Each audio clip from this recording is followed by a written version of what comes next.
मस्जिद क़ुबा है। जब रसूलुल्लाह सल्लल्लाहु अलैहि वसल्लम ने हिजरत फरमाई तो क़ुबा में क़याम फरमाया। इस वजह से इस मस्जिद, इसको अव्वल मस्जिद, इस्लाम की अव्वल मस्जिद भी करार दिया जाता है और इसमें रसूलुल्लाह सल्लल्लाहु अलैहि वसल्लम इसे मस्जिद तक़वा भी कहा जाता है। आज हम यहाँ पे मौजूद, अल्लाह का लाख लाख शुक्र है।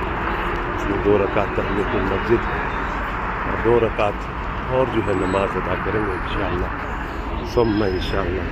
ये मस्जिद का बाहरी हिस्सा बहुत ही खूबसूरत मस्जिद, सबसे पहले रसूलुल्लाह सल्लल्लाहु अलैहि वसल्लम ने यहीं पे क़याम फरमाया। अल्लज़ीना इत्तख़ज़ू